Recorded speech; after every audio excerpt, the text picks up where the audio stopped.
Spread মই Debashree Assam Spain central সকলোকে স্বাগতম জনাইছো। আমি এটা ইণ্ডিয়ান হিষ্ট্ৰী সিৰিজ ষ্টাৰ্ট কৰিছো। এই ইণ্ডিয়ান হিষ্ট্ৰী সিৰিজটোত আৰম্ভণিতে আমি মানৱৰ বিকাশ কিদৰে হ'ল, এই মানৱৰ বিকাশৰ পৰা আৰম্ভ কৰি কিনে এটা ভিডিঅ'ৰ জৰিয়তে আমি গোটেই হিষ্ট্ৰীটো কভাৰ কৰিবলৈ চেষ্টা কৰিছো। আমি লাষ্ট ক্লাছত দিল্লী চুলতানত পঢ়িছিলো আৰু এই দিল্লী চুলতানতৰ শেষৰটো তোমাৰ ডাইনেষ্টি আছিলে লোডি বংশ। এই লোডি বংশৰ শেষৰজন ৰজা আছিলে ইব্ৰাহিম লোডি। এই ইব্ৰাহিম লোডিক বাবৰে পানিপথৰ প্ৰথমখন যুদ্ধত 1526 চনত পানিপথৰ প্ৰথমখন যুদ্ধ হয়। এই যুদ্ধত বাবৰে ইব্ৰাহিম লোডিক পৰাস্ত কৰি কিনে মোগল বংশৰ ৰাজত্ব আৰম্ভ কৰে। আৰু দিল্লী চুলতানতটো পঢ়োতে মই তোমালোকক এটা ট্ৰিক দিছিলো যে দিল্লী চুলতানতৰ বংশসমূহ মনত ৰখা এটা ট্ৰিক। সেইটো কি আছিলে? জি কে তো সৰল লগতা হে। জি ফৰ গোলাম বংশ, কে ফৰ খিলজী বংশ, টি ফৰ তুগলক বংশ, এছ ফৰ সৈয়দ বংশ, এল ফৰ লোডি বংশ। এই লোডি বংশৰ শেষৰজন ৰজা আছিলে ইব্ৰাহিম লোডি। ইব্ৰাহিম লোডিক বাবৰে পানিপথৰ প্ৰথমখন যুদ্ধত, যিখন হৈছিলে 1526 চনত, এইখন যুদ্ধত বাবৰে ইব্ৰাহিম লোডিক পৰাস্ত কৰি কিনে মোগল ৰাজত্বকালৰ আৰম্ভ কৰে। মোগল ডাইনেষ্টিৰ প্ৰতিষ্ঠাপক হৈছে বাবৰ। এই লোডি বংশৰ শেষৰজন ৰজা ইব্ৰাহিম লোডিয়ে ভাৰতৰ চাৰিওফালে অশান্তি পৰিস্থিতি সৃষ্টি কৰে আৰু তেওঁক দমন কৰিবৰ বাবে মেওৰৰ ৰজা ৰাণা সাংঘাই এই বাবৰক আফগানিস্তানৰ পৰা মাতি পঠিয়ায়। আৰু এই আফগানিস্তানৰ পৰা বাবৰে আহি কিনে ইব্ৰাহিম লোডিক এখন যুদ্ধ কৰে। সেইখন হ'ল তোমাৰ পানিপথৰ প্ৰথমখন যুদ্ধ, যিখন তোমাৰ 1526ত হৈছিলে। এইখন যুদ্ধত ইব্ৰাহিম লোডিক পৰাস্ত কৰি তেখেতক মাৰি পেলায় আৰু মাৰি পেলোৱাৰ পিছত এই মোগল ৰাজ্যৰ তোমাৰ শাসনভাৰ নিজৰ হাতত লয়।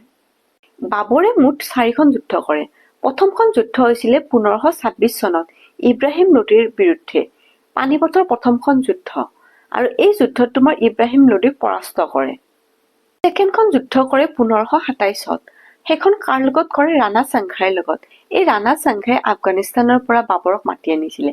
তেখেতৰ লগতে ৰাণা সাংঘাইৰ লগতে বাবৰে এখন যুদ্ধ কৰে। এই যুদ্ধখনক তোমাৰ খানবা যুদ্ধ বুলি কোৱা হয় 1527 চনত। আৰু দ্বিতীয়খন যুদ্ধ হৈছিলে 1528 চনত, চান্দেৰী যুদ্ধ। এই যুদ্ধখন হৈছিলে তোমাৰ ৰাজপুত ৰজা মেদিনী ৰায় আৰু বাবৰৰ মাজত। একেবাৰে শেষৰ যুদ্ধখন হৈছিলে 1529 চনত, ঘাগৰা যুদ্ধ। এই যুদ্ধত আফগানৰ মেহমুদ লোডি আৰু বেংগালৰৰ চুলতান একেলগে মিলি বাবৰৰ বিৰুদ্ধে যুদ্ধ কৰে। এই যুদ্ধটো কিন্তু বাবৰ জয় হয় আৰু এই জয়ৰ পিছতে মোগল সাম্ৰাজ্যৰ ভেটি ভাৰতত সুদৃঢ় হৈ পৰে। বাবৰক মেইনলি দুটা টাইটেল দিয়া হৈছিলে। এটা হ'ল তোমাৰ গাজী উপাধি দিছিলে আৰু এটা কেলেণ্ডাৰ উপাধি দিছিলে। খানবা যুদ্ধৰ পিছত বাবৰক গাজী উপাধি দিয়া হয় আৰু তেখেতৰ দানবীৰ আৰু মহানতাৰ বাবে কেলেণ্ডাৰ উপাধি দিয়া হৈছিলে বাবৰক। এইবিলাক তোমাৰ ষ্টেটিক পইণ্ট হয়, মনত ৰাখিবা দেই। কেলেণ্ডাৰ উপাধি কাক দিয়ে, গাজী উপাধি কাক দিয়ে, সেইটো হৈছে তোমাৰ বাবৰ।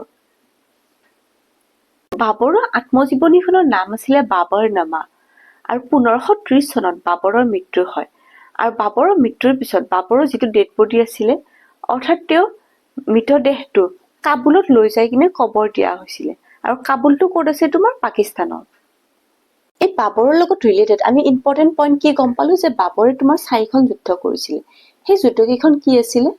এই যুদ্ধখনৰ লগত ৰিলেটেড এটা ট্ৰিক দি আছো, চোৱা। পানীৰ খাই চান্দেৰীৰ ঘাম ওলাইছে।